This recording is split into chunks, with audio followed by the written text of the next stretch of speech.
Hi there, it's Carolyn Tate, author of The Purpose Project. I'm speaking to you from cold, cold Melbourne. And it's nearly time for me to bid farewell, thankfully with this weather. I do love Melbourne, I love the people, I love the culture, the coffee, everything about Melbourne, but I won't miss the weather.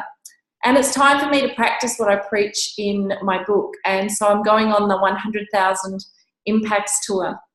And one of the favourite practices in the book is the practice of courage. And I believe courage is a muscle that needs flexing. And Anais Nin once said that, that life shrinks or expands in proportion to one's courage. And I believe we're all born with a courage factor of 10, if you think of 1 being totally uncourageous and 10 being totally courageous. And courage was actually our natural state. We didn't even know it was courage. We naturally sang and danced and played and painted and jumped off monkey bars, and we had no real regard for what others thought or whether we'd be judged or criticised, and we were 100% true to ourselves. And then over time, our courage factor became diminished. Somewhere along the line, we conformed. We chose conformity over courage, and I think conformity is actually the opposite of courage, not cowardice.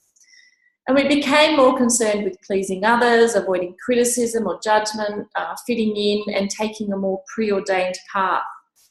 And I'm not talking about bravery here, you know, the kind that you need to slay a dragon or base jump off a cliff. I'm talking about the courage just to do something radically different to what you do every day, or radically different to what the majority does, or what everyone else tells you to do.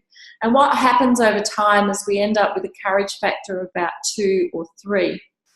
So I believe that courage is actually the gateway to consciousness. It's a gateway to freedom and curiosity and doing work that actually lights us up. And we can do it starting right where we are right now, with all that we have right now. So I'm actually flexing my own courage muscle to take the Purpose Project to 10 cities in 3 countries. I'm letting go of my home. I'm selling most of my belongings. I'm packing up what's left, and I'm going to be living out of a cabin bag and a backpack for the next 3 months while I'm on the tour. Who knows what's going to happen after that?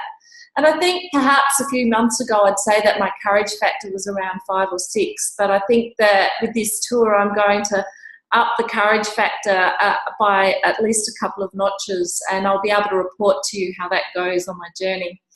So I'd love to know what you think your courage factor is now. Where is it now? Where would you like it to be? What's the gap? And what might you be able to do to up your courage factor on your journey to doing work that you really desire to be doing?